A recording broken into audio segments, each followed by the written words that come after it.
Magandang araw, dear listeners. Ito po ang inyong Miss CJ, muling nagbabalik para maghatid ng panibagong kwentong may kilig at init. Pero syempre bago natin simulan ang kwento natin sa araw na ito, merong nag-request. Bakit hindi daw tayo mag-shout out? Kaya ang gagawin natin ay pupunta tayo sa pinakaunang upload ng channel na ito at hindi tayo pipili. Kukunin natin ang unang mga comments sa ating pinakaunang upload sa channel na ito. Ang pinakaunang nag-comment dito ay si Christine Joy. Sabi niya, first, na-miss ko yung kwento mo, Miss CJ. Na-miss ko rin kayo ng mga time na ito. Hirap na hirap ang admin ng Celibox noon, pero I am so happy na meron na ulit tayong bagong tahanan at matutuloy na natin ang ating mga kwentuhan. Thank you so much, Miss Christine Joy. Sabi naman ng sunod na comment, Dinalyn Delfinado 8773. Actually, heart, heart, heart lang. Pero kilala ko to si ma'am, friend ko to sa FB, ma'am. Thank you so much po. Kahit sa ang channel, sinusuportahan nyo kami.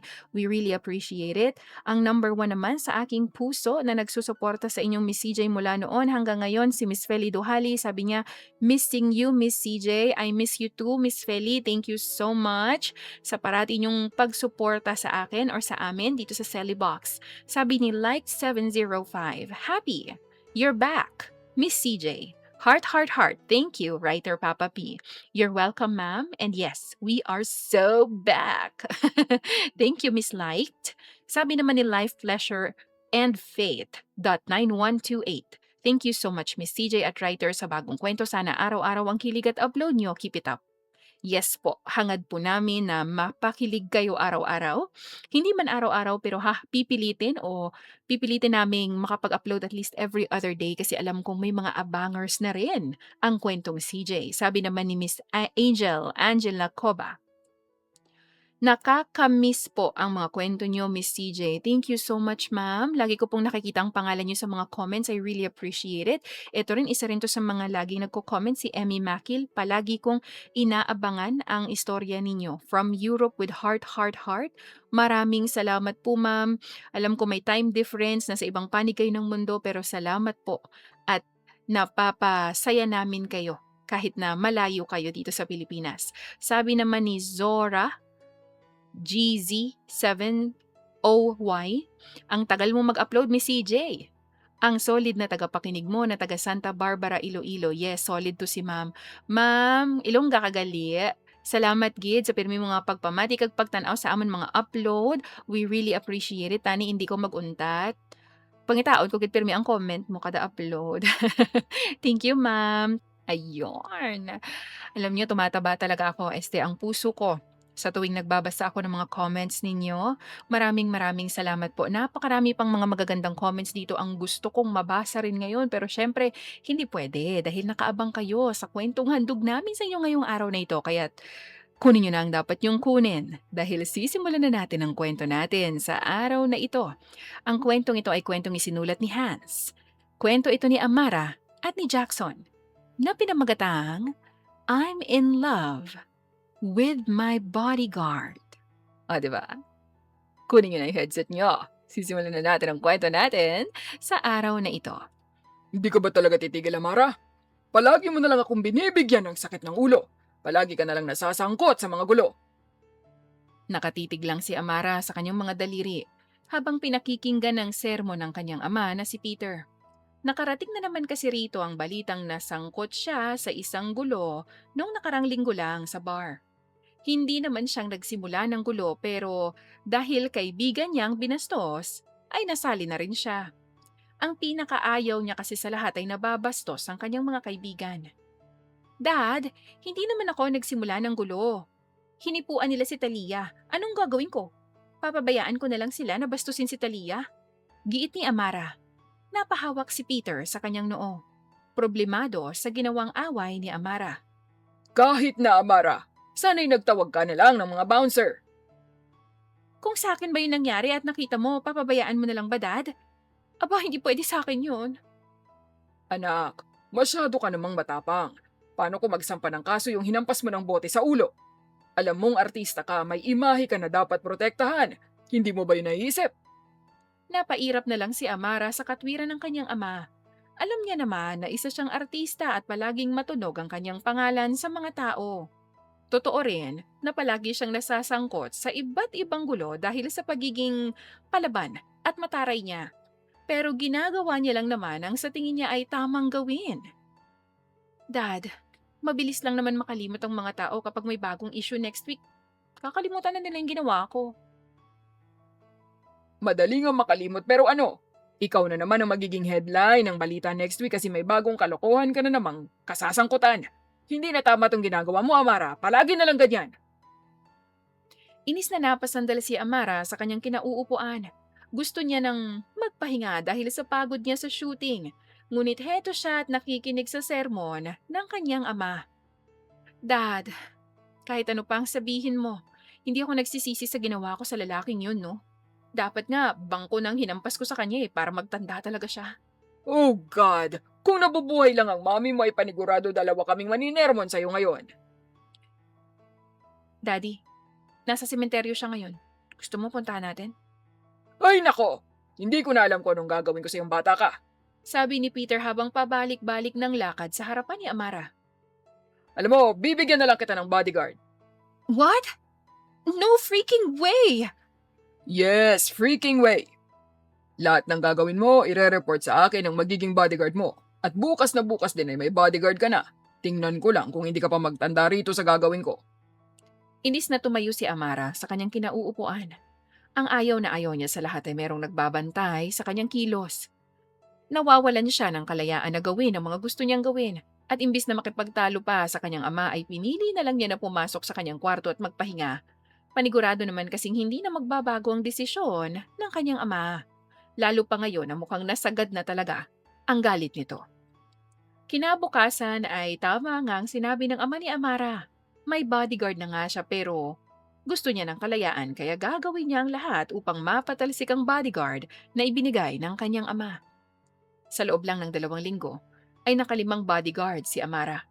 Kung ano-ano kasing kalokohan ang ginagawa niya para lang ang bodyguard mismo ang mag-resign sa trabaho.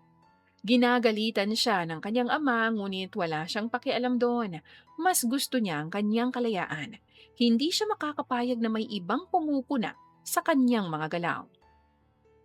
Napapangisi na lang si Amara sa tuwing nakikita niyang kinakausap ng mga bodyguard ang kanyang ama. Alam niya kasing magre-resign na ang mga yon.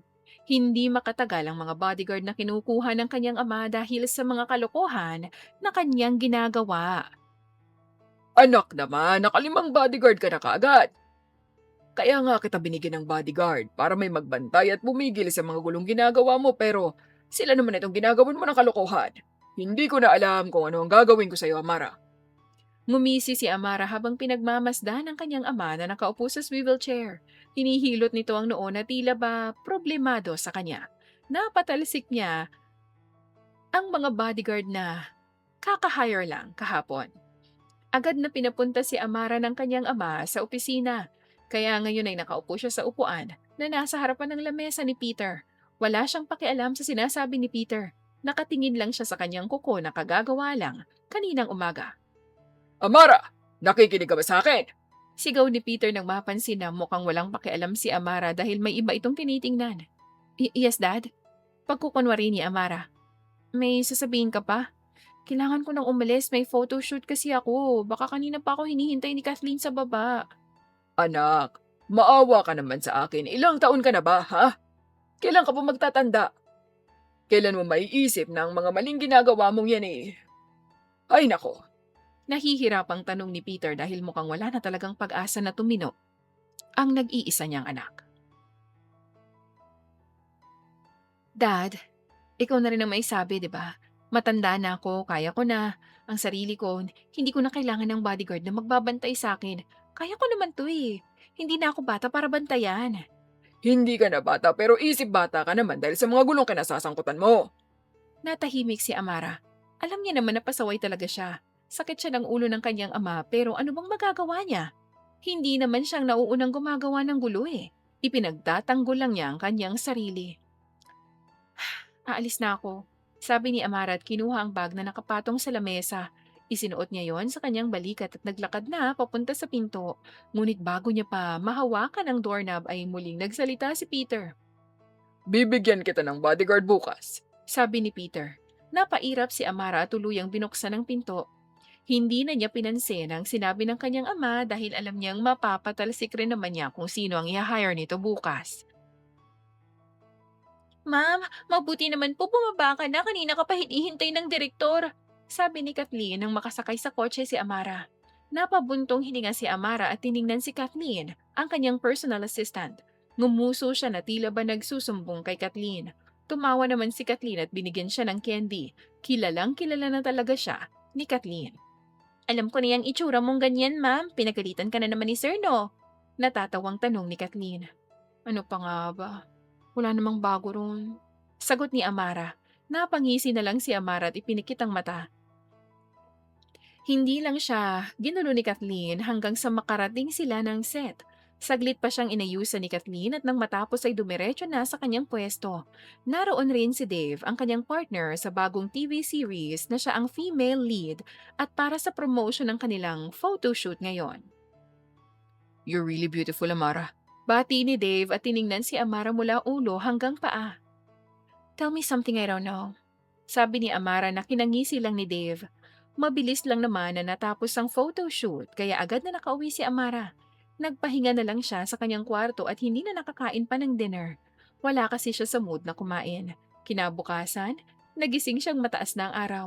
Wala siyang trabaho ngayong araw ngunit may gala naman silang dalawa ni Talia. Pahikab-hikab pa na pumunta si Amara sa kusina, ngunit agad na kumunot ang kanyang noo nang may mapansin na kausap ang kanyang ama. At nang tuluyan siyang nakapasok sa dining room, ay sabay na napatingin ang kanyang ama at ang lalaki sa kanya. Humalik siya sa pisngi ni Peter at naupo sa bangko.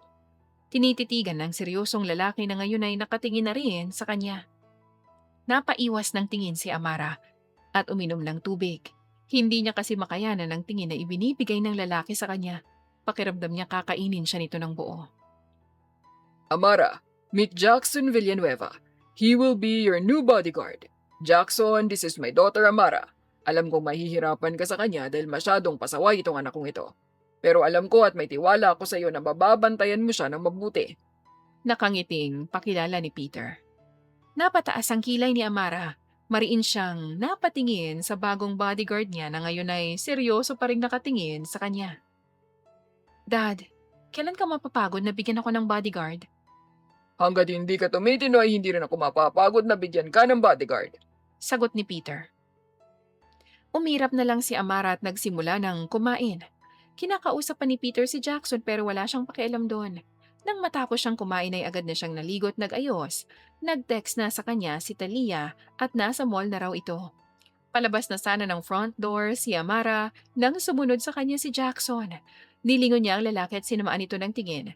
Pero mukhang wala yung epekto kay Jackson. Seryoso lang ang lalaki tulad kanina. Pakiramdam niya tuloy mahihirapan siyang mapatalsik ang lalaking ito. Mukha kasing hindi uubra rito mga kalokohan niya. Dito ka lang. Saway ni Amara. Bodyguard mo ako, ma'am. Kung nasan ka, dapat naroon ako. Sagot ni Jackson.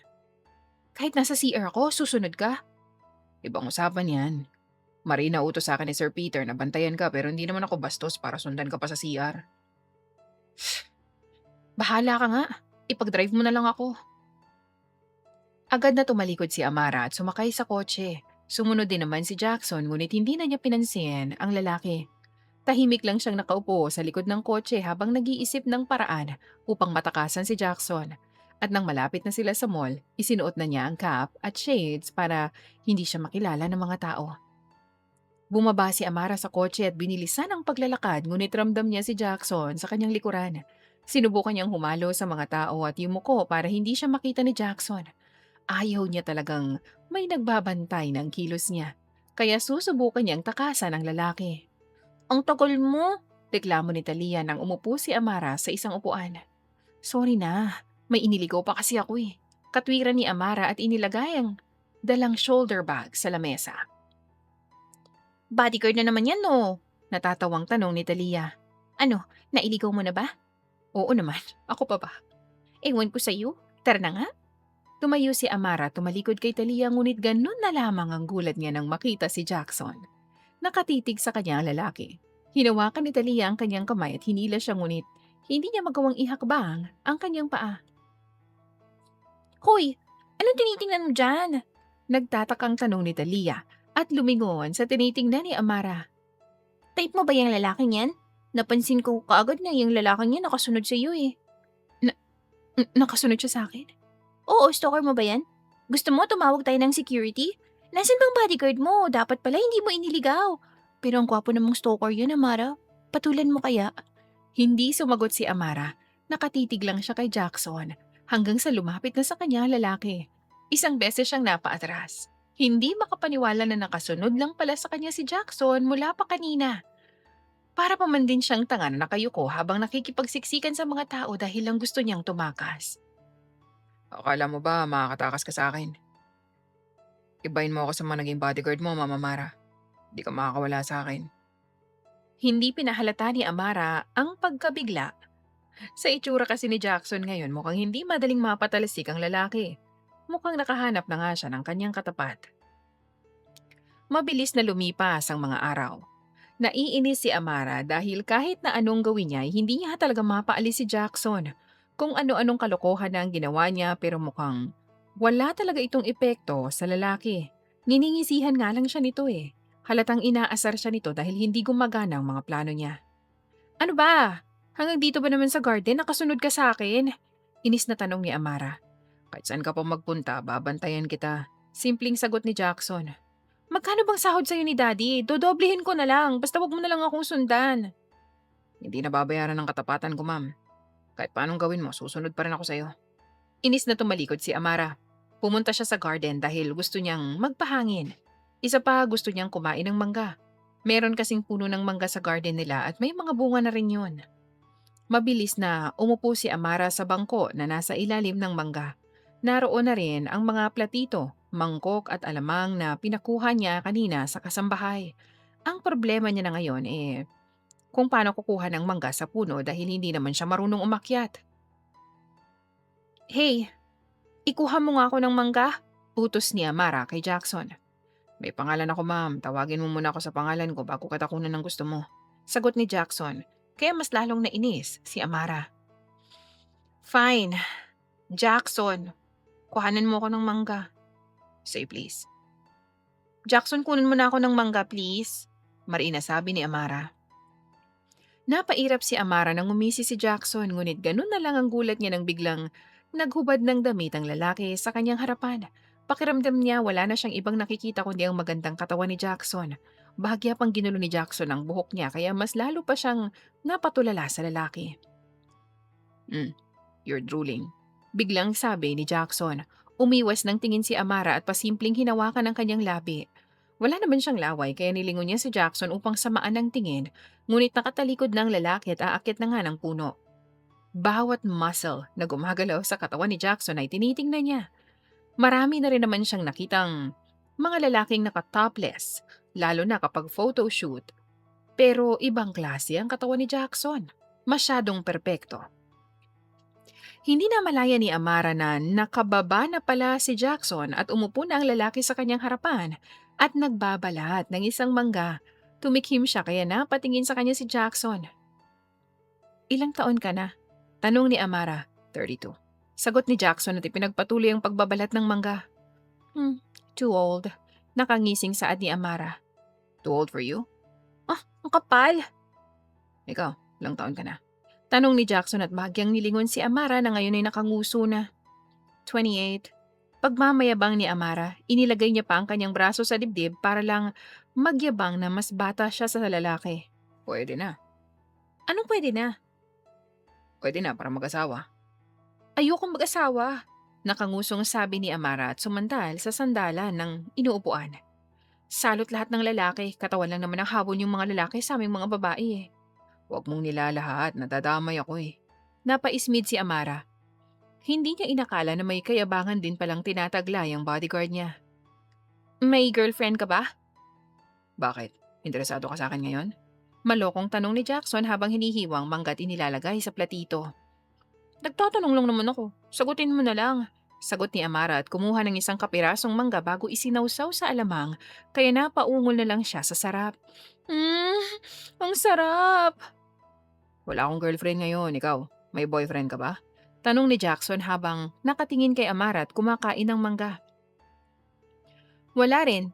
Ayoko ng boyfriend, no? Salot ngang tingin ko sa inyo, di ba? Pagtataray ni Amara.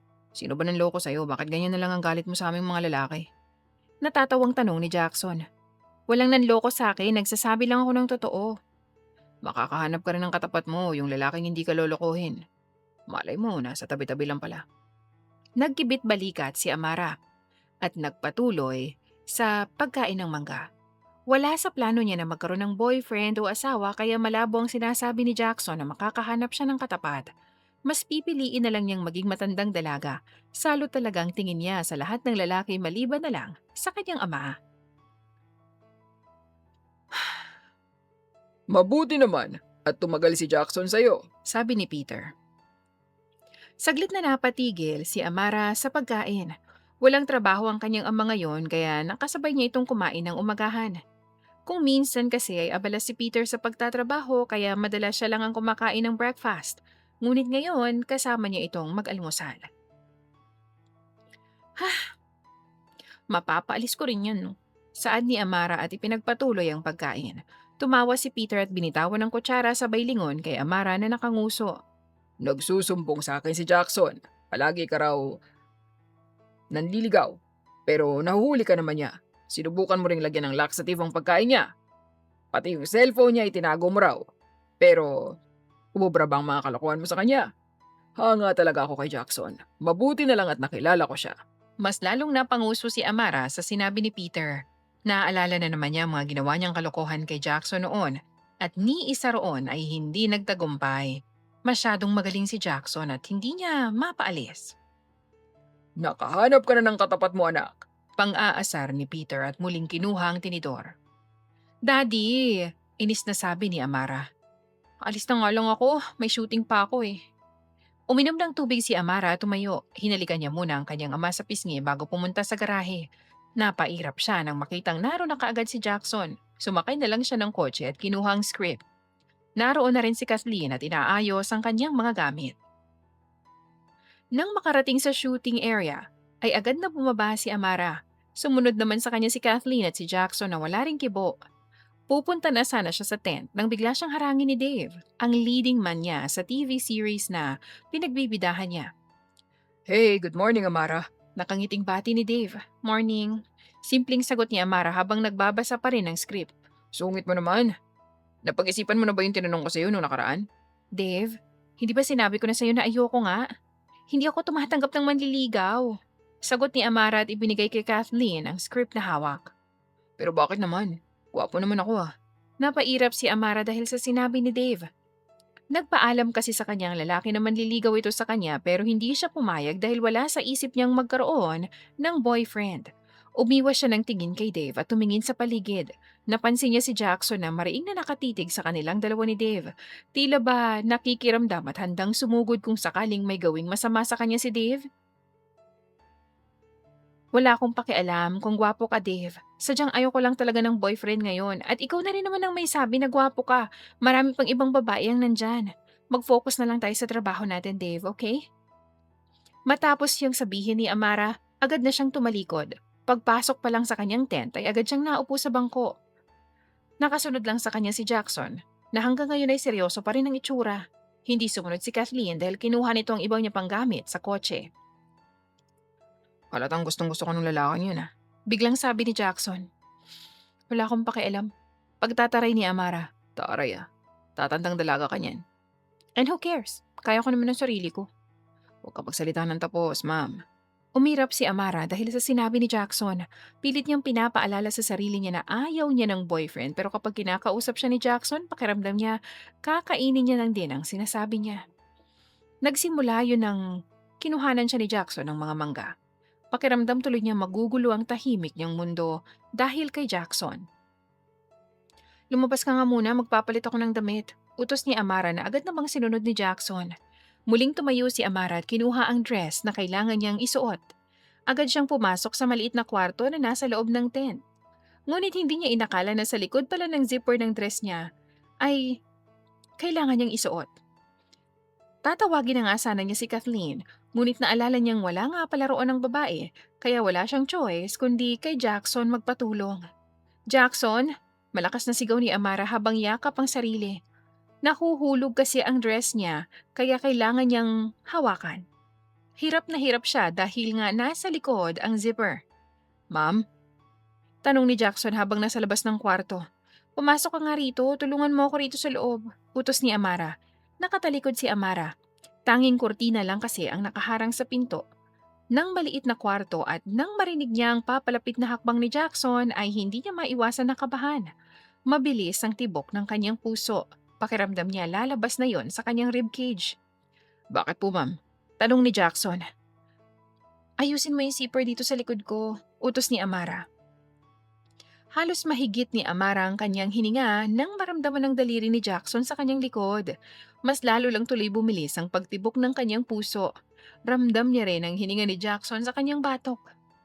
Ma'am, na-stuck po yata yung zipper. Sabi ni Jackson dahil hindi maitaas ang zipper. What? Come on, Jackson, bilisan mo na lang. Kakapitan ko po kayo sa bewang Magsasalita na nga sana si Amara ngunit naramdaman niya lang ang kamay ni Jackson sa kanyang bewang. Hinihigit nito ang dress niya mula sa likod upang maayos ang zipper. Ilang sandali pa ay narinig niyang itinaas ni Jackson ang zipper at pagkatapos ay inayos din ang buhok niya. Humarap si Amara ngunit hindi niya inaakala na naroon pa rin pala si Jackson. Halos isang dangkal na lang ang layo ng mukha ng lalaki sa kanya kaya ramdam na ramdam niyang hininga nito sa kanyang mukha. Pakiramdam niya tuloy ay may kung ano-anong kumikiliti sa kanyang tiyan. Nakatitig siya sa mukha ni Jackson at hindi niya namalayan na unti-unti niya na palang inilalapat ang kanyang mukha sa lalaki. Ma'am, tapos na po ba kayo Agad na itinulak ni Amara nang marinig ang boses ni Kathleen. Lumingon siya sa pinto at doon nakita niya si Kathleen na nakanganga habang nakatitig sa kanilang dalawa. Marahil hindi makapaniwala sa nasaksihan. Labas muna ako. Sabi ni Jackson at nagmamadali ng lumabas ng tent. Pakiramdam ni Amara umakyat lahat ng dugo niya sa kanyang muka dahil sa kahihiyan. Siya pa talaga ang nag-initiate ng halikan nila ni Jackson. Ano na lang ang mukhang ihaharap niya sa lalaki? Baka isipin nitong gusto niya ito. Magmula ng araw na yun ay pilit nang iniiwasan ni Amara si Jackson. Kahit na magkasama silang dalawa dahil nga binabantayan siya ng lalaki, umiiwas siya. Hindi niya na rin talaga maintindihan ang kanyang sarili at mukhang tama ang hinala niya noon na magugulo ang kanyang buhay dahil kay Jackson. Alam niyang may nararamdaman na siya para sa lalaki at kahit gusto niya, nakalimutan yon ay hindi niya magawa. Hanggang kailan kayo iwas sa akin, Mama Mara? Tanong ni Jackson nang makita niya si Amara sa kusina na kumakain ng ice cream. Tinaasan ng kilay ni Amara si Jackson. Pilit na hindi nagpapaapekto sa presensya na meron ito. What are you talking about? Hindi naman kita iniiwasan Tungkol ba to sa nangyari noong nakaraan? Tanong ni Jackson habang unti-unting lumalapit kay Amara. Napaayos naman ang upo si Amara at umiwas ng tingin. Bakit ka lumalapit? Sagutin mo ang tanong ko, oo at hindi lang naman ang sagot dun, ma'am. Of course not. Lumayo ka nga sa akin. Naiinis na saad ni Amara habang pilit na tinutulak si Jackson na ngayon ay nasa tabi na niya. Nanlaki ang mga mata ni Amara nang yumuko si Jackson at pumantay sa kanyang mukha. Nakangisi ang lalaki habang siya naman ay gulat. Magsasalita na sana siya ngunit sinunggaban siya ni Jackson sa kanyang labi. Tulala lang siya habang si Jackson naman ay unti-unting pinapasok ang dila sa kanyang bibig. Tila ba, kinukuha nito ang ice cream na kinain niya kanina. Ang sarap po ng ice cream, ma'am. Salamat. Sabi ni Jackson at umalis na sa kusina. Nakanganga lang si Amara habang pinagmamasdan ang papalayong bulto ng lalaki. Hindi siya makapaniwala sa ginawa ng lalaki sa kanya. Hinalikan lang naman siya nito and it was her first kiss. Kahit na kasi artista siya, hindi siya pumapayag na magpahalik sa kanyang mga naging leading man. Pakiramdam ni Amara na buhayan siya ng loob sa ginawang paghalik sa kanya ni Jackson. Kaya naman kinabukasan wala itong pakialam sa kanya. Nasa swimming pool siya habang suot ang two-piece niyang swimsuit. Kulay pula pa yon para mas mukhang nakakaakit tingnan.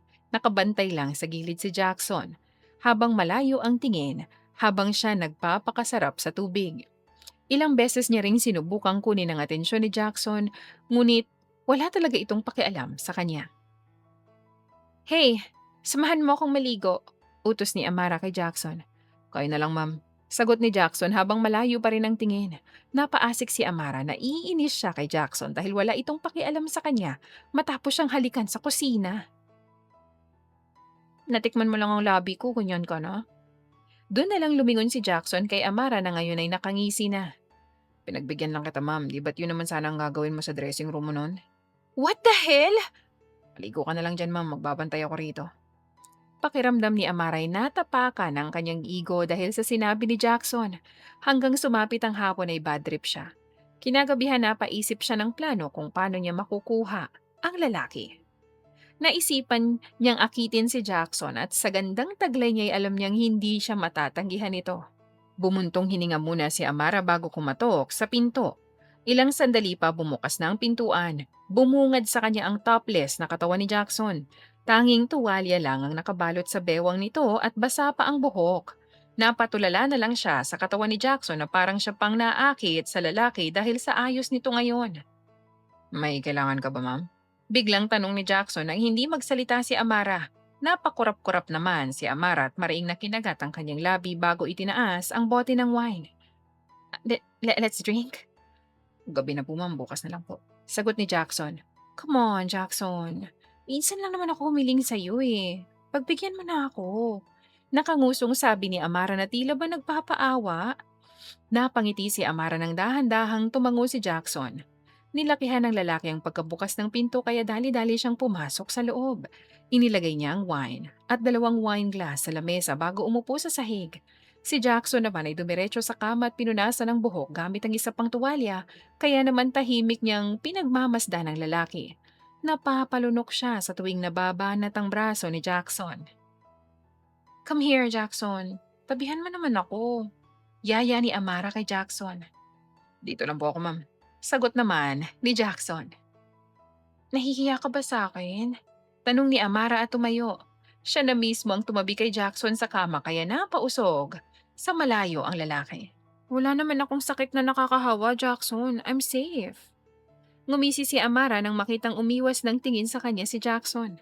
Inabot niya sa lalaki ang isang wine glass na may lamang alak. Kinuha rin naman yun ni Jackson kaya mas lalo siyang napangisi. Sumimsim siya ng alak mula sa wine glass at dumikwatro.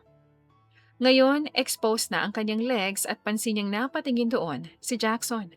Sexy lingerie kasi ang suot niya ngayon at sinadya niya yon para akitin si Jackson. Mukha namang tumatalab ang pangaakit na ginagawa niya dahil sunod-sunod ng pag-inom ng lalaki sa alak na binigay nito. Tatahimik ka lang ba, Jackson? Hindi mo ba ako kakausapin? Tanong ni Amara. May dapat ba tayong pag-usapan, ma'am? Balik na tanong ni Jackson habang patuloy pa rin ang pag-iwas ng tingin kay Amara. Pagkak na napatawa si Amara at ibinaba ang wine glass na hawak sa lamesa, hinawakan niya ang baba ni Jackson at iniharap sa kanya. Mapang-akit niyang tinitigan si Jackson at lihim siyang nagdiwang ng sunod-sunod na mapalunok ang lalaki. Halatang apektado ito sa mga ginagawa niya. Of course, meron. Tulad na lang nung ginawa mong paghalik sa akin. You know, that was my first kiss. Kailangan mo akong panagutan. Sagot ni Amara. Wala naman pong nabubuntis sa halik. Then, impregnate me. Ano po? Tumawa si Amara at mabilis na umupo sa kandungan ni Jackson. Agad naman siyang hinawakan ni Jackson sa bewang upang hindi siya mahulog. Inilagay niya ang parehong kamay sa batok ni Jackson at pasimpleng dinama ang pagkalalaki nito na unti-unting nabubuhay. Ma'am, nahihirapang saad ni Jackson. You want this, Jackson, don't you? Tanong ni Amara. Yumuko si Amara at pinatakan ng halik ang jawline ni Jackson hanggang sa bumaba yun sa liig ng lalaki. Rinig niya ang paulit-ulit na pagpumura ni Jackson ngunit hindi na rin niya pinipigilan kaya mas lalo siyang hinalikan ito. Sinipsip niya ang liig ni Jackson at nag-iwan yun ng marka sa liig ng lalaki. Ngumisi siya at muling inaangat ang muka, bumungad sa kanyang namumungay na mga mata ni Jackson. Say something, Jackson. Mapang-akit na sabi ni Amara habang binibigyan ng maliliit na halik ang baba nito. Hindi po to tama, ma'am. Sabi ni Jackson, mariing na ipinipikit ang mata. Hindi pinansin ni Amara ang sinabi ni Jackson. Hinawakan niya ang pisngi ng lalaki at sinunggaban nito ng halik. Nung una, ay hindi gumagalaw si Jackson kaya mas lalo niyang idinidiin ang sarili sa katawan ng lalaki. Nang bumukas ang bibig ni Jackson ay dun niya pinasok ang kanyang dila. Ginaya lang ang ginawang paghalik sa kanya ni Jackson noon. Huwag kang magsisisi sa gagawin ko sa'yo. Ikaw nagsimula nito. Sabi ni Jackson. Napairit naman si Amara nang bigla siyang binuhat ni Jackson at ibinagsak sa kama. Lumuhod si Jackson sa kanyang harapan habang titig na titig sa kanya. Ngumisi naman siya at hinila ang batok ng lalaki bago muling halikan. Napaungol siya nang nilabanan ni Jackson ang kanyang halik at mas lalo lang nag-init ang kanyang katawan dahil sa ginagawang paghalik ng lalaki. Napatingala si Amara nang bumaba sa kanyang leeg ang mga halik ni Jackson. Ang kamay niya sa batok ni Jackson ay nagpunta sa buhok ng lalaki. Sinasabunutan niya ito sa tuwing sinisipsip nito ang balat sa kanyang leeg. Mas lalo pa siyang napaungol nang ibinaba ni Jackson ang strap ng kanyang lingerie. Kiss me more, Jackson. Hamon ni Amara. Mas lalo na ako natatakam sa'yo, ma'am. Sabi ni Jackson. Amara. Pagtatama ni Amara. Call me Amara. Okay. Amara. Napahawak si Amara sa bedsheet nang biglang puniti ni Jackson ang suot niyang lingerie. Wala siyang suot na bra, kaya agad na bumungad sa mukha ng lalaki ang naglalakihan niyang mga dibdib. Tinitigan yun ng lalaki kaya napangisi na lang siya. Ano? Di mo ba titikman? Panghahamon ni Amara. Di lang titikman. Sasambahin ko pa. Mayabang na sagot ni Jackson. Napaungol si Amara na magsimulang halikan ni Jackson ang kanyang mga dibdib. Hindi niya na alam kung saan niya ipipirmi ang kanyang ulo dahil sa pagroromansang ginagawa sa kanya ni Jackson. At ang halik ng lalaki unti-unting bumaba hanggang sa tumapat na yon sa kanyang perlas na natatakpan ng pulang tela. Mariing na nakatitig si Amara kay Jackson nang kagatin nito ang kanyang panty at unti-unting ibinaba hanggang sa tuluyang natanggal. Ngayon ay wala na siyang kahit anong suot sa harapan ng lalaki. Hindi siya nakakaramdam ng hiya at sa halip ay proud pa siya sa kanyang sarili. Hindi pwedeng ako lang ang nakahubad sa ating dalawa. Huwag kang madamot, Jackson. Sabi ni Amara at bumangon. Hinablot niya ang tuwalya na nakapulupot sa bewang ni Jackson at agad na bumungad sa kanyang malaking alaga ng lalaki. Ang laki. Ginalit mo kasi. Nakangising sagot ni Jackson. Paamuhin ko ba? Paglalambing ni Amara habang hinahaplos ang abs ni Jackson. Dating dalawa, Amara. Di pwedeng ako lang masarapan. Pagtatama ni Jackson. Muling napahiga si Amara nang sunggaban na naman siya ng halik ni Jackson. Ang kamay ng lalaki ay bumaba sa kanyang bewang hanggang sa napunta na sa kanyang leeg. Mabagal na hinaplos ni Jackson ang kanyang legs na mas lalong dumagdag sa sensasyon na kanyang nararamdaman. Ang sarap mo. Puri ni Amara. Mas masarap ka. Sagot ni Jackson. Tumawa si Amara na naging papuri ni Jackson ngunit agad ding napaungol ng hawakan ng lalaki ang kanyang perlas. Mas lalong lumakas ang kanyang ungol ng ang batuta na ni Jackson ang naramdaman niya sa bukana. Sabihin mong, sa akin ka na, Amara. Bulong ni Jackson sa tenga ni Amara at marahan niyong kinagat. Oo, sa'yo lang ako, Jackson. Please, own me. Sagot ni Amara. Mahigpit na napayakap si Amara nang unti-unti nang umulo si Jackson. Pakiramdam niya mahahati siya sa dalawa. Paulit-ulit naman siyang hinalikan ni Jackson sa kanyang liig upang madistract sa sakit na nararamdaman. Pwede kang gumalaw. Utos ni Amara. Ang sarap mo talaga. Nanggigigil na sabi ni Jackson at nagsimulang umulos. Hindi alam ni Amara kung ilang beses silang nagtalik ni Jackson ng gabing yon. Basta ang alam niya lang ay paulit-ulit siyang inangkin ng lalaki hanggang sa pareho na silang nawalan ng lakas. Ngunit alam niya sa kanyang sarili na hindi siya nagsisisi na ibinigay niya rito ang kanyang sarili dahil mahal niya ito at naging mas sweet na si Jackson sa kanya matapos ang gabing yon. Ayoko nang medyo maalat, reklamo ni Amara. Nakahalumbaba si Amara habang nakaupo sa high chair at pinagmamasdan niyang nagluluto si Jackson. Ipinagluluto ni Jackson ang adobo dahil yun ang kanyang request. May mga chef naman pero gusto niyang si Jackson ang magluto ng kanyang kakainin.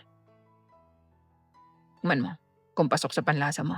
Sagot ni Jackson habang nakatapat ang kutsara sa bibig ni Amara. Tinakman naman yun ni Amara at tumango-tango. Okay na, masarap na. Mas masarap sa akin. Nakangising tanong ni Jackson. Ay hindi, ikaw ang pinakamasarap. Sabi ni Amara kaya natawa lang si Jackson. Dapat lang, boyfriend mo na ako eh.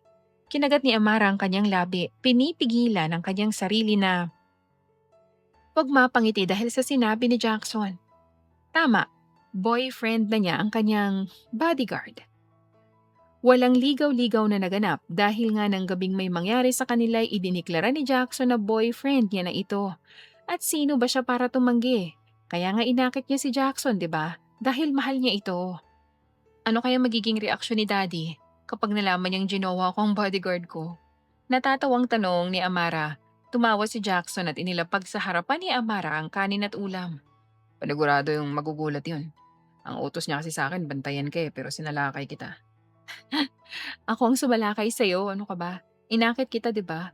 Pagtatama ni Amara at kinuha ang kutsara at tinidor. Nagpaakit din naman ako sa'yo. Ganda mo pa naman eh. Mahal kasi kita kaya inakit kita. Mahal din naman kita. Natigilan si Amara dahil sa sinabi ni Jackson. Ngayon lang sinabi ni Jackson ang nararamdaman nito para sa kanya.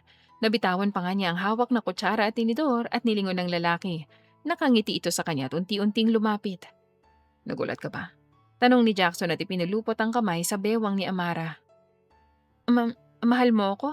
Gulat na tanong ni Amara. Di pa ba halata? Napanguso si Amara at mahinang sinuntok ang dibdib ni Jackson ngunit tumawa lang ang lalaki. Akala ko wala kang pakialam sa akin.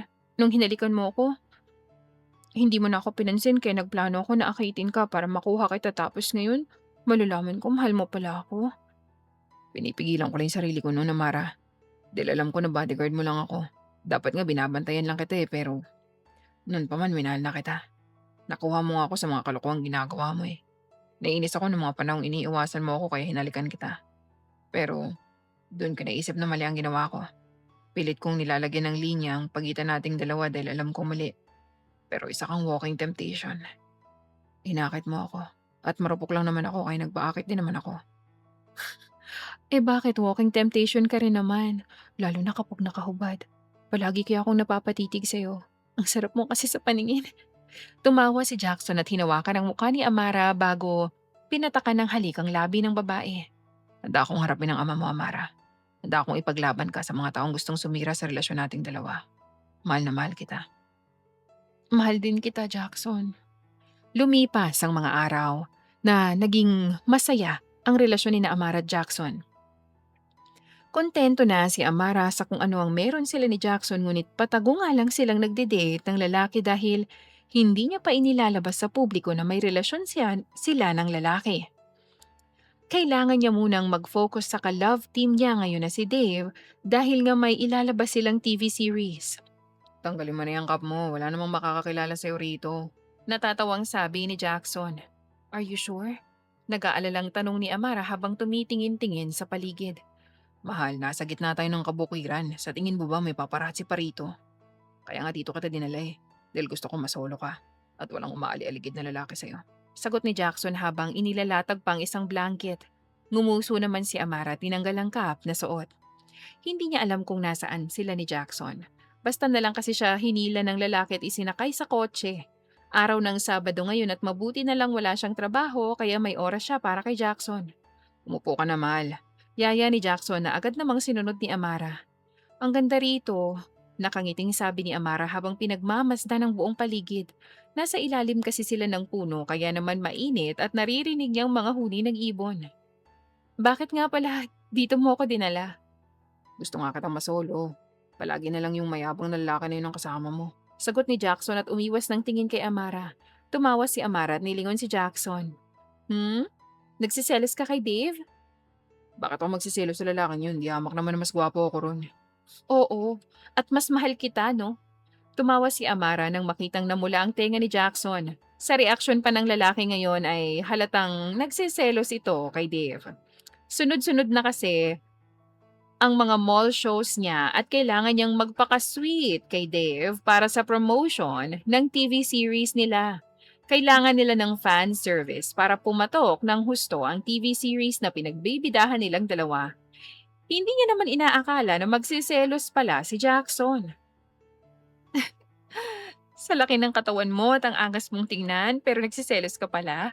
Natatawang tanong ni Amara. Hindi makapaniwalang nagsiselos ang kanyang boyfriend. May karapatan ako magselos dahil boyfriend mo ko. Katwiran naman ni Jackson. Mas lalo lang natawa si Amara sa katwiran ni Jackson. Hinawakan niya pareho ang pisngi ng lalaki at paulit-ulit na hinalikan. Ang labi nito, kulang na lang, ay itapon niya ang kanyang sarili sa lalaki dahil halos mapahiga na silang dalawa. Hindi lang boyfriend, future asawa rin kita. Ba dapat lang, akin ka na kaya ako lang talagang magiging asawa mo. Seryosong saad ni Jackson. Magpakasal na kaya tayong dalawa para mabawasan yung selos mo. Pagbibiro ni Amara, kung pwede lang kitang pakasalan ngayon mismo ginawa ko na pero nag-enjoy ka pa sa kung anong ginagawa mo ngayon Handa akong maghintay hanggang sa ready ka na mahal. Ngumiti si Amara at muling pinatakan ng halikang labi ni Jackson. Hindi talaga siya nagkamali ng lalaking pinili. Ine-enjoy niya pa kasi ang pagiging artista niya kaya masaya siya dahil naiintindihan yon ng kanyang boyfriend. Talagang ang kinain niyang sinabi niya noon na hindi siya magkakaroon ng boyfriend. Ngayon, patay na patay siya kay Jackson. Sabihin na ba natin kay Dad ang relasyon natin? Biglang tanong ni Amara habang kumakain ng burger na dala ni Jackson. Nagtataka na kasi siya kung bakit ang close nating dalawa. Gusto mo ba? Haharapin ko naman ang daddy mo. Magpapahabol ako sa kanya ng itak kung kinakailangan. Sagot ni Jackson at pinunasan ang gilid ng labi ni Amara na nalagyan ng sauce. Ay naku, puro ka talaga kalokohan. Pero sige, sabihin na natin sa kanya next week. Ikaw ang bahala, mahal. Basta ipaglalaban kita sa daddy mo. Kung sakali man na tumutol siya sa relasyon natin, gagawin ko lahat para ipagkatiwala ka niya sa akin. Mukha ngang boto sa'yo ang daddy ko Sa lahat ba naman ng naging bodyguards ko, ikaw ang nakatagal sa akin? Ako lang kasi ang kaya magtiis sa mga kalokohan mo noon. Ngumuso si Amara nang maalala niya kung ano yung mga kalokohan niya noon. Aaminin niyang tumino siya dahil kay Jackson. Hindi nang rin siya nasangkot sa gulo dahil bantay sarado nga siya kay Jackson. Akala ni Amara ay pangmatagalang saya ang kanyang mararanasan, ngunit hindi niya inakala na may problema pala siyang kakaharapin. Araw ng Miyerkules nang biglang umingay ang kanyang pangalan. Hindi siya makapaniwala sa gulong kinasasangkutan niya ngayon. Kathleen, anong gagawin ko? Hindi ako babaeng yun. Hindi ko magagawa yun. Umiiyak na sabi ni Amara habang umiiyak sa kanyang kama. Naniniwala ako sa iyo, ma'am. Please, tumahan na po kayo. Hindi na kayo makahinga ng maayos dahil sa kaiiyak niyo. Ginagawa na ng management ang makakaya nila para malaman kung sino ang nasa likod ng pagpapakalat ng video. Tumahan na po kayo, ma'am. Pagpapakalma sa kanya ni Kathleen. Mas lalo lang napaiyak si Amara dahil sa sinabi ni Kathleen. May lumabas kasi sa social media na isang sex scandal. Ang mas kinagulat niya ay ang babaeng nasa sex scandal at ang lalaki naman ay si Dave.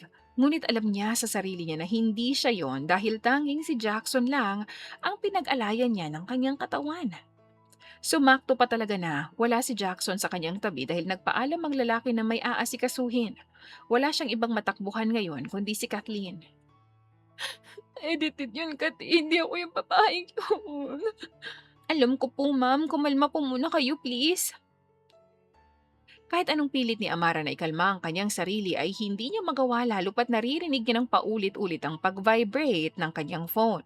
Alam niyang puro hate comments lang yon at nasasaktan siya dahil ngayon niya lang naranasan na masangkot sa ganitong klase ng scandal.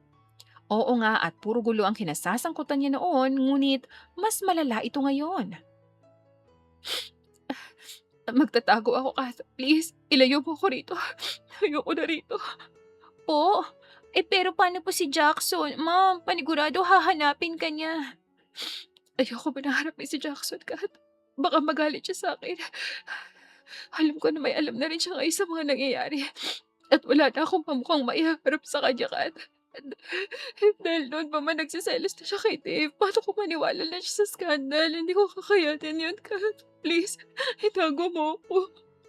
At halos magmakaawa na nga si Amara kay Kathleen.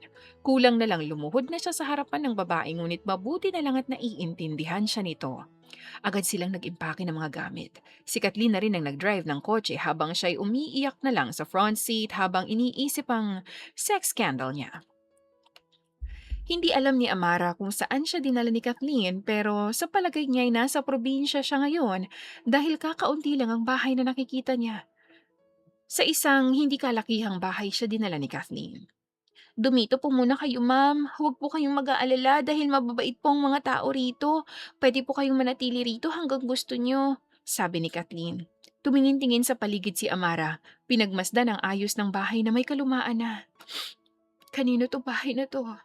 Sa mga magulang ko po, ipinamana nila sa akin to. At kung minsan umuwi rin ako rito. Inihahanda ko lang po ang magiging kwarto mo para makapagpahinga ka na, ma'am, ha? Hindi nagsalita si Amara. Umupo lang siya sa isang bangko habang iniisip si Jackson. Hindi niya alam kung paano haharapin ng lalaki kahit na alam naman niyang wala siyang kasalanan. Siguro nagpapalamig lang muna siya. Tuluyan niyang pinatay ang kanyang cellphone dahil ayaw niyang makita ang mga hate comments na posibleng sabihin sa kanya. Halos 2 linggo na ang itinagal ni Amara sa probinsya.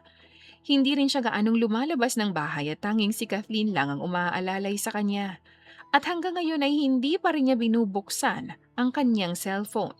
Kaya wala siyang ideya kung tuluyan na nga bang naglaho ang kanyang sex scandal na kinasangkutan. Ma'am, ayos lang po ba kayo? Nag-aalalang tanong ni Kathleen. Mariing na ipinikit ni Amara ang kanyang mata habang nakasandal sa lababo. Hindi niya alam ngunit sa mga nakaraang araw ay nakaramdam siya ng pagkahilot pagsusuka. Gustuhin man niyang magpatingin sa doktor ay hindi niya magawa dahil natatakot siyang lumabas. Nahihilo ako, Kath. Sagot ni Amara habang nakasandal pa rin sa lababo upang kumuha ng suporta. Dapat po siguro magpatingin ka na sa doktor, ma'am. Baka kung ano na po yung nararamdaman mo. Sabi naman ni Kathleen. No, ayokong lumabas. Dito lang ako. Saad ni Amara at umalis na sa lababo. Umupo siya sa bangko hanggang iniisip niya kung ano ang nangyayari sa kanyang katawan hanggang sa meron siyang ideyang pumasok sa isip. Hindi kaya buntis ako?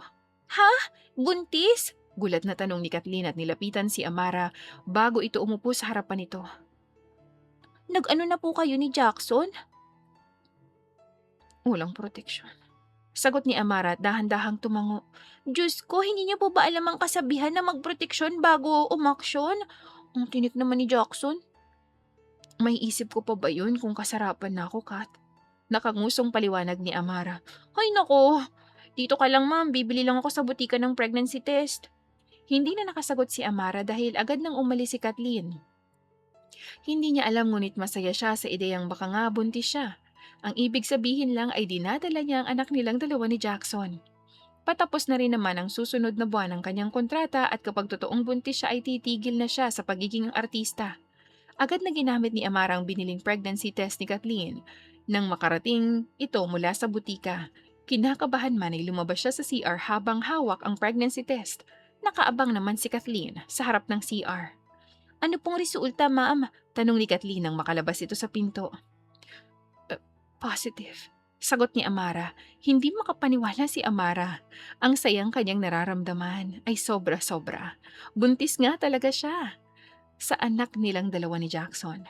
Kaya rin siguro masyadong mataas ang kanyang emosyon itong mga nakaraang linggo dahil sa kanyang pagbubuntis. Amara. Nilingon ni Amara ang labas ng bahay. Tumingin siya kay Kathleen na ngayon ay nakakunot ang noo.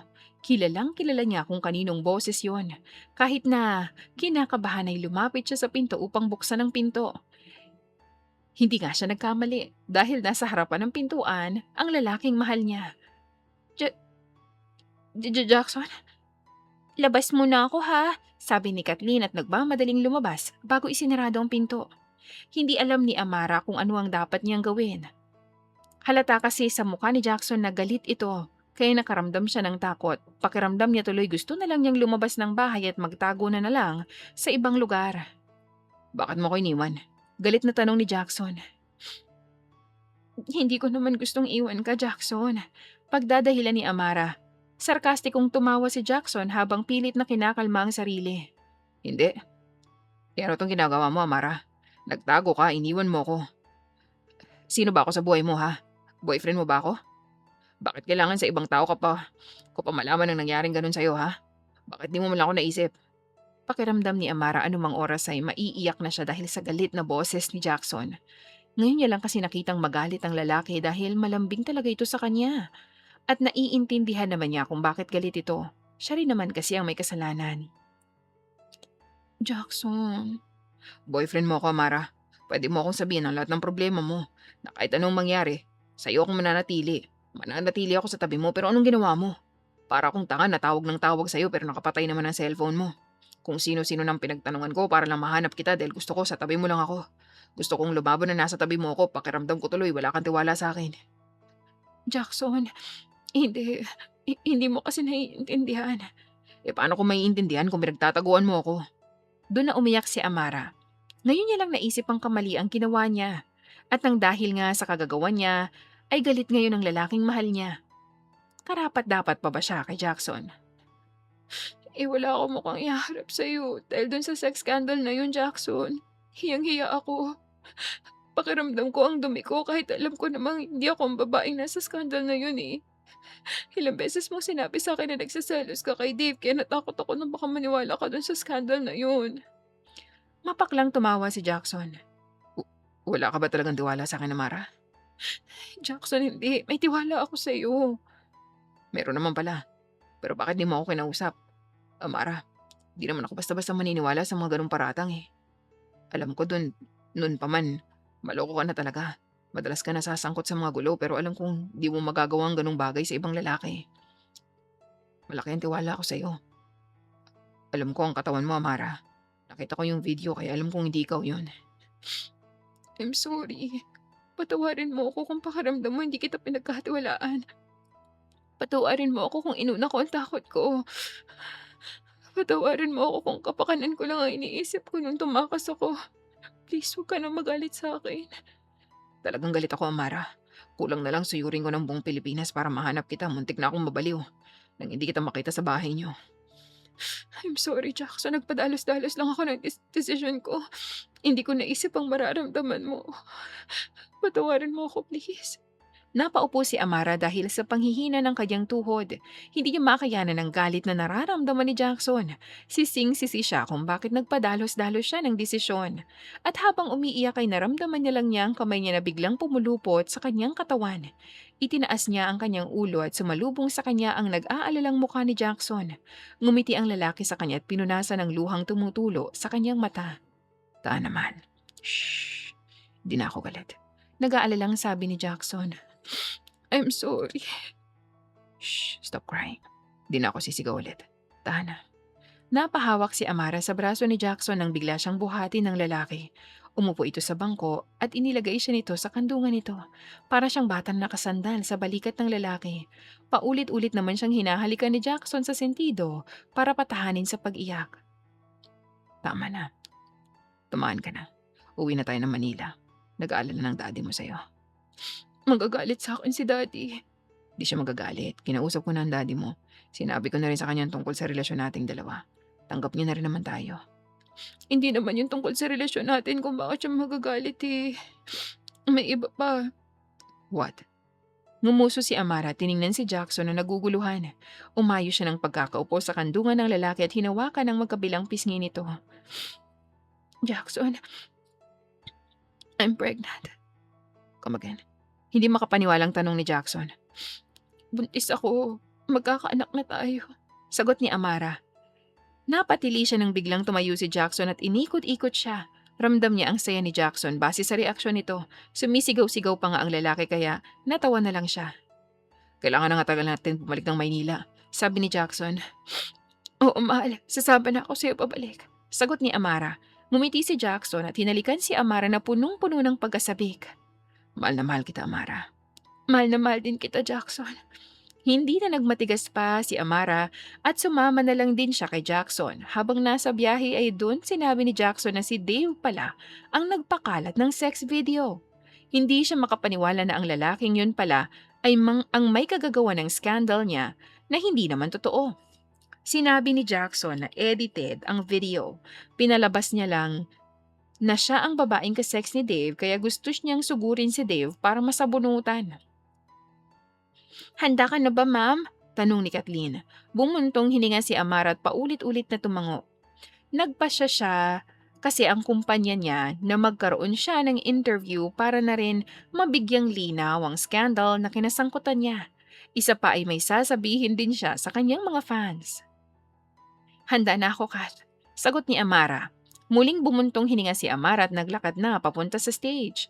Halos masilaw siya sa flash ng kamera kaya bahagya niyang tinabunan ng kanyang mukha hanggang sa makarating na siya sa kanyang bangko. Ngumiti siya sa mga tao na naroon at lumapit sa mic. Magandang gabi sa inyong lahat. Ako si Amara Hernandez at narito ako upang sagutin ang mga katanungan niyong lahat.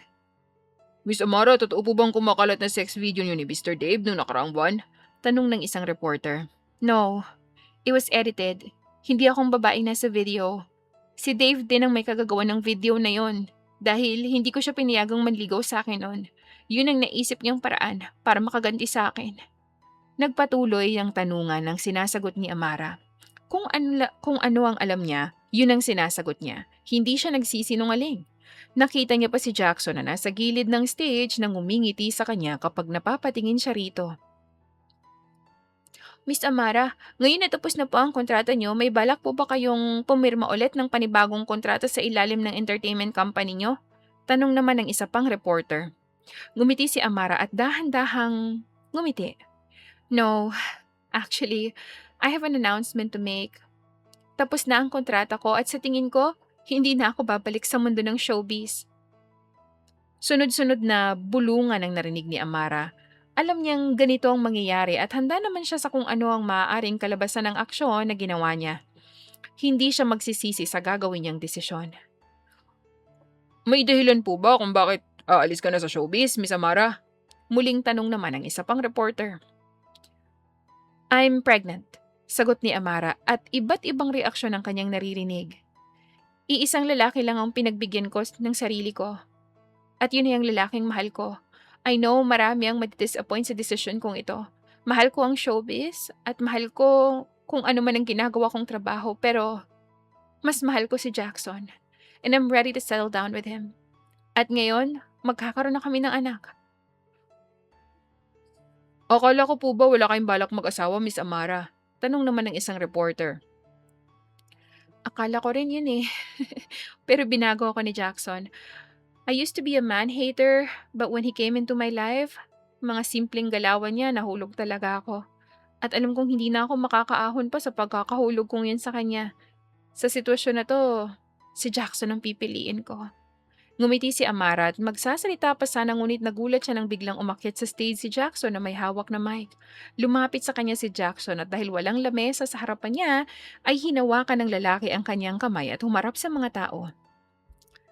I am Jackson Villanueva and I am Amara's bodyguard. Sabi ni Jackson na naapasinghap ang mga tao.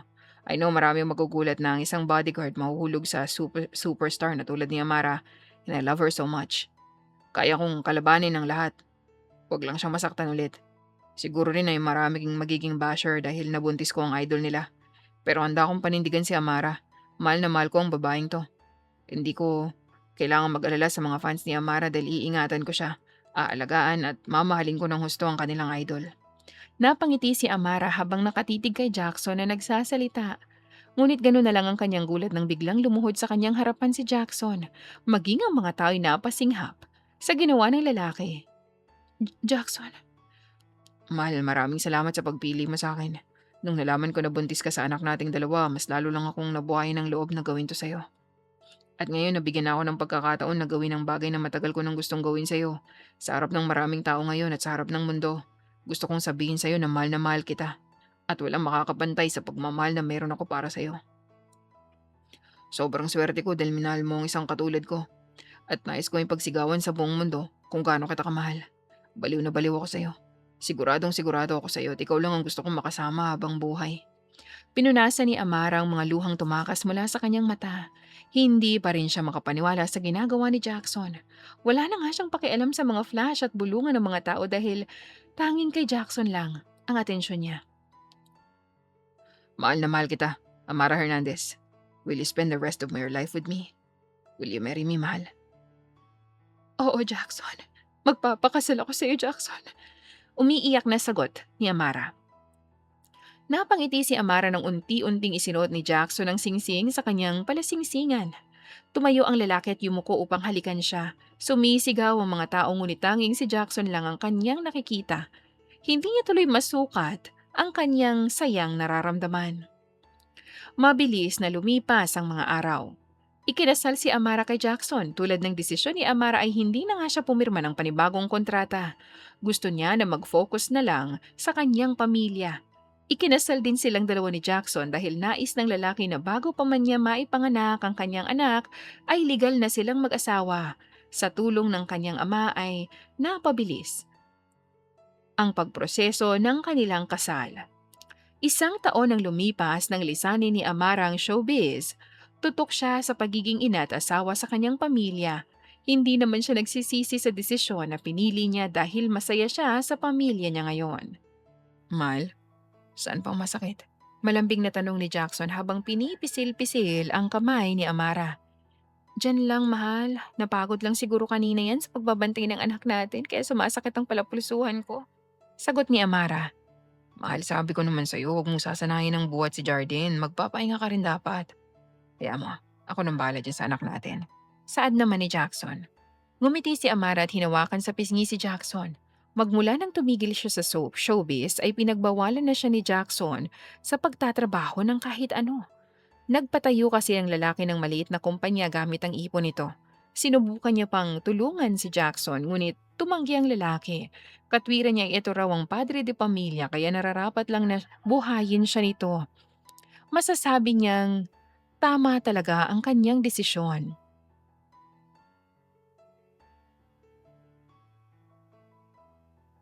Mahal, pagod ka rin naman sa trabaho mo. Narito lang naman ako sa bahay kaya kaya ko nang alagaan si Jordan. Katwiran naman ni Amara. Isa pa, busy ka. Marami ang gustong mag-invest sa kumpanya mo, di ba? Mahal, kahit na. Nung panahong buntis ka at ipinanganak mo ang anak natin, naghirap ka. Dapat lang na ako naman ang maghirap sa pagbabantay ngayon kay Jordan. Magsasalita pa nga sana si Amara nang marinig nila ang munting iyak na nagmumula sa crib. Naunahan siyang tumayo ni Jackson at kinuha ang kanilang anak na si Jordan sa crib nito. Pilit na pinapatahan ni Jackson sa pag-iyak si Jordan hanggang sa makarating ito sa kanyang tabi. Tahan na, anak, gutom ka na ba? Malambing na tanong ni Jordan. Akin na, mahal, baka gutom na nga si baby. Sabi naman ni Amara. Kinuha ni Amara si Jordan sa bisig ni Jackson. Sa ngayon, 5 buwan na ang kanilang anak at kamukhang kamukha yon ng kanyang asawa. Halos wala nang ang nakuha sa kanya. Maraming salamat dahil kami ang pinili mo, mahal. Biglang sabi ni Jackson. Ano ka ba? Masaya naman ako sa kung ano ang naging desisyon ko. Hindi ako nagsisisi na kayo ang pinili ko. Ang swerte ko kaya sa inyo. Hanggang sa huli, pasasayin kita, mahal. Mahal na mahal kita. Amara Hernandez, Villanueva.